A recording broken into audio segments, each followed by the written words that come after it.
Taxi ஆப்பின் உத்தரவாதம். Trip cancellation இல்லை, extra payment இல்லை, நியாயமான கட்டணம். இதுவே ஃபாஸ்ட் ட்ராக் டாக்ஸி ஆப்பின் உத்தரவாதம்.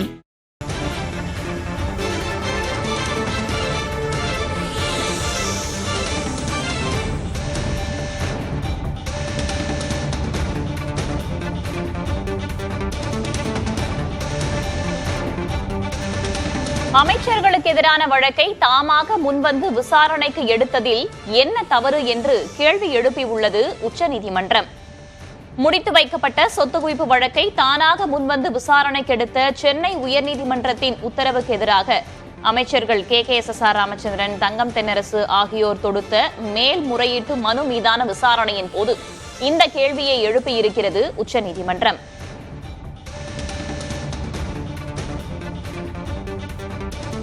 முன்னதாக தானாக முன்வந்து விசாரிப்பதற்கான தனி உயர்நீதிமன்ற நீதிபதியின் கடிதத்தை சென்னை உயர்நீதிமன்ற தலைமை நீதிபதி பார்ப்பதற்கு முன்னதாகவே தனி நீதிபதி தனது விசாரணையை தொடங்கியிருப்பதாக அமைச்சர்கள் தரப்பில் கேள்வி எழுப்பப்பட்டிருந்தது.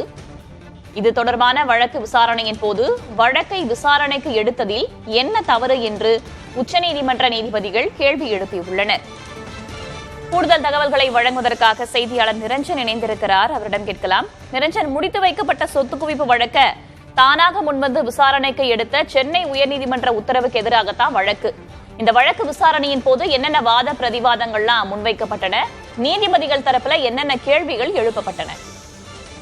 வேதவள்ளி, இந்த முடித்து வைக்கப்பட்ட சொத்து குவிப்பு வழக்குகளாக, அதாவது இந்நாள் மற்றும் முன்னாள் அமைச்சர்களாக இருக்கக்கூடிய KKSSR ராமச்சந்திரன், தங்கம் தென்னரசு, அதே மாதிரி KN நேரு, அப்புறம் வளர்மதி, அதிமுகவை சேர்ந்த வளர்மதி, இப்படின்னு நிறைய பேருக்கு எதிரான முடித்து வைக்கப்பட்ட சொத்து குவிப்பு வழக்கு உள்ளிட்ட பல்வேறு புகார் வழக்குகளை சென்னை உயர் நீதிமன்றத்துடைய தனி நீதிபதி தானா முன்வந்து விசாரிக்க எடுத்திருந்தாரு. இந்த விசாரணைக்கு தடை கோரிதான் இவங்க சார்பா உச்சநீதிமன்றத்துல மேல்முறையீடு செய்யப்பட்டிருந்தது. இந்த மேல்முறையீட்டு மனு மீதான விசாரணை இப்போ உச்சநீதிமன்றத்துல தொடர்ச்சியா நடைபெற்று இருக்கக்கூடிய சூழல்ல முதல் முறையா இப்போ அமைச்சர்கள் சார்பா KKSSR ராமச்சந்திரன் வழக்கு தான் முதல் முதலா எடுக்கப்பட்டு இருக்கு. ஆனா ஒட்டுமொத்தமா எல்லாருடைய பெயரும் ஒரே மாதிரிதான் அப்படின்றதுனால இது ஒரு பொதுவான வாதம் அப்படின்றதாகவே நம்ம புரிஞ்சுக்க வேண்டியதா இருக்கு.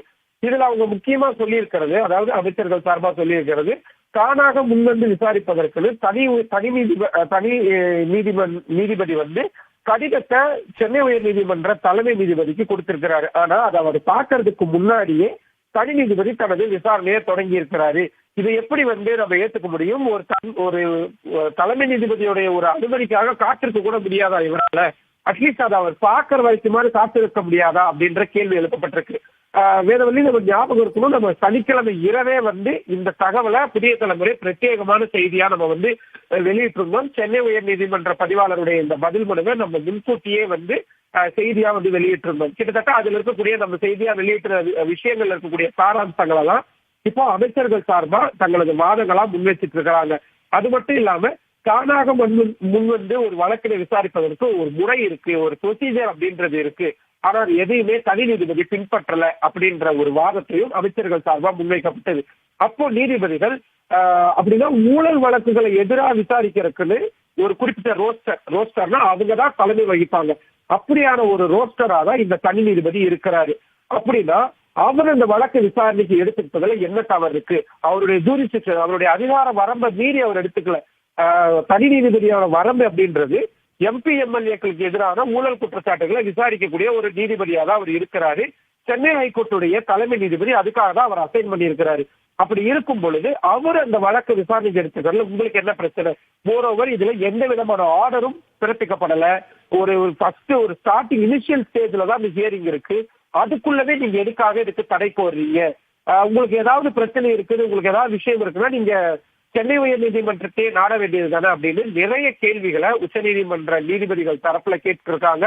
இதுல மிக முக்கியமான தற்போதைய அண்மை செய்தியா நமக்கு கிடைச்சிருக்கிறது, தனி நீதிபதி தானாக முன்வந்து விசாரிக்கும் நடவடிக்கைக்கு தலைமை நீதிபதி சென்னை ஹைகோர்ட்டுடைய ஹானரபிள் சீஃப் ஜஸ்டிஸ் தலைமை நீதிபதி ஒப்புதல் வழங்கி இருக்கிறாரு அப்படின்னு சென்னை உயர் நீதிமன்ற சார்பில் ஆஜராகி இருக்கக்கூடிய மூத்த வழக்கறிஞர் உச்ச நீதிமன்றத்துல தகவல் தெரிவிச்சிருக்காங்க. It's very very important point.